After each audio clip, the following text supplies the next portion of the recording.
sebagai pemimpin yang membebaskan bangsa Israel dari perbudakan di Mesir.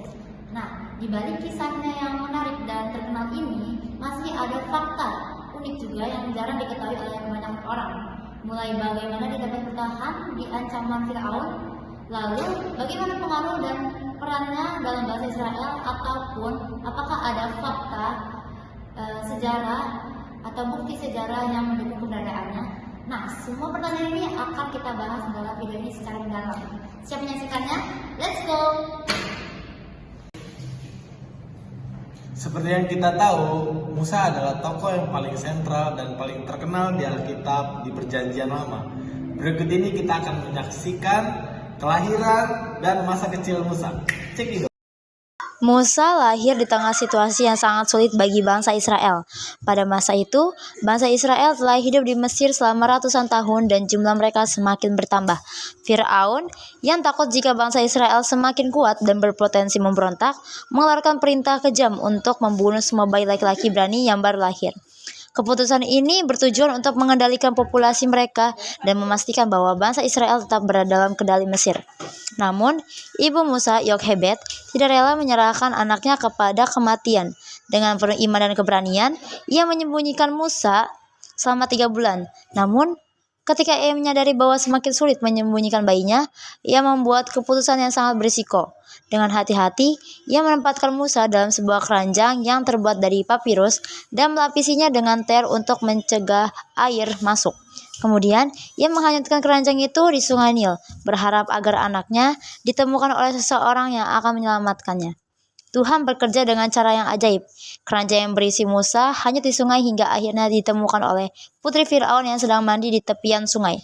Ketika melihat bayi tersebut, putri Firaun merasa iba dan memutuskan untuk mengadopsinya sebagai anaknya sendiri. Ini adalah ironi besar. Bayi yang seharusnya dibunuh oleh perintah Firaun justru tumbuh di dalam istananya sendiri, menerima pendidikan dan kehidupan yang tidak mungkin didapatkan oleh orang Israel lainnya. Kakak perempuan Musa, Miriam, yang diam-diam mengikuti keranjang itu dari kejauhan, dengan cerdik menawarkan seorang wanita Ibrani untuk menyusui bayi tersebut. Wanita yang ia maksud tidak lain adalah ibu kandung Musa sendiri, yaitu Yokhebed. Dengan demikian, Tuhan tidak hanya menyelamatkan Musa dari bahaya, tetapi juga mengatur agar ia tetap diasuh oleh ibunya sendiri untuk sementara waktu. Ini adalah salah satu contoh bagaimana Tuhan mengatur peristiwa dengan cara yang luar biasa. Setelah Musa disapih, ia dibawa ke istana Mesir dan dibesarkan sebagai bagian dari keluarga kerajaan. Sebagai putra angkat putri Firaun, ia menerima pendidikan terbaik yang bisa diberikan Mesir pada saat itu. Kemungkinan besar, ia belajar tentang pemerintahan, strategi militer, hukum, dan budaya Mesir yang nantinya akan berguna dalam kepemimpinannya atas bangsa Israel. Meski demikian, dalam hatinya, Musa tetap seorang Ibrani, meskipun ia hidup dalam kemewahan istana.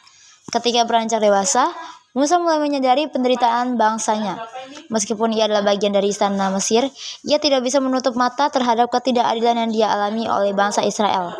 Pada suatu hari, saat ia berjalan-jalan, ia melihat seorang mandor Mesir sedang menyiksa seorang budak Ibrani.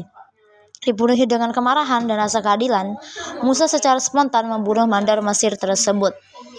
Tindakan itu menjadi titik balik dalam hidupnya. Meskipun ia merasa bahwa ia membela saudara sebangsanya, perbuatannya diketahui oleh orang lain.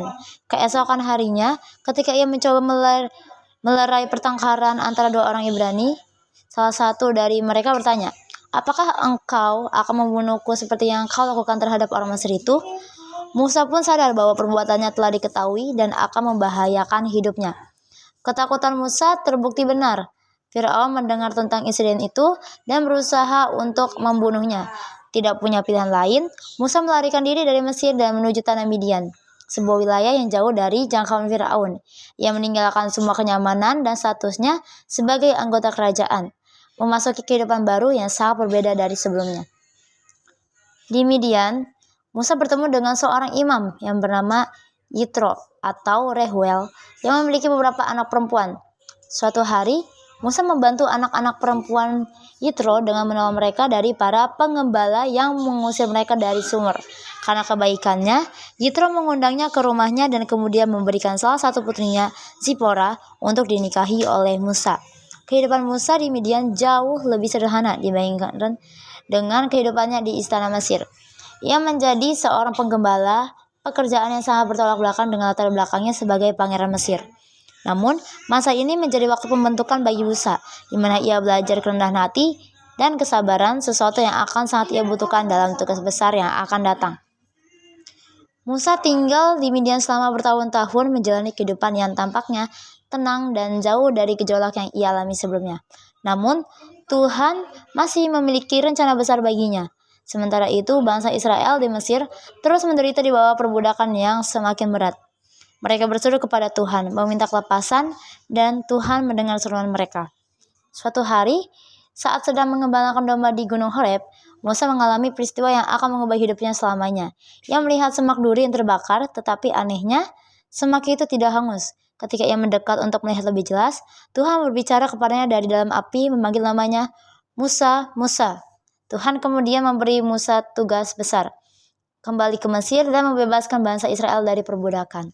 Musa yang kini telah menjadi seorang pria yang lebih dewasa dan rendah hati, merasa tidak layak untuk tugas ini. Ia mengajukan berbagai alasan kepada Tuhan, termasuk bahwa ia tidak pandai berbicara. Namun, Tuhan meyakinkannya bahwa ia akan menyertainya dan bahkan mengutus saudaranya Harun untuk membantunya.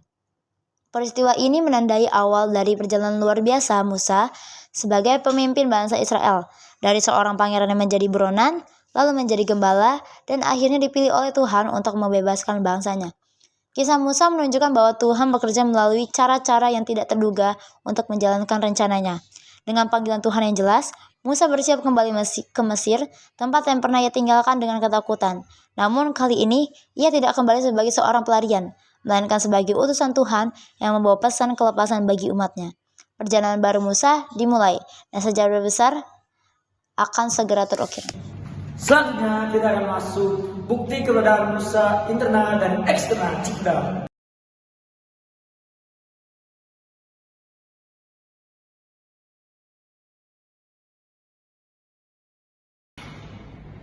Oke, selanjutnya kita akan masuk ke fakta unik yang jarang diketahui tentang Musa.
Ada juga catatan dari sejarawan kuno yang memberikan referensi tidak langsung terhadap Eksodus.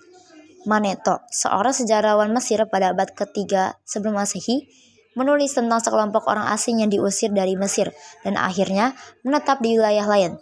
Meskipun ceritanya tidak sama,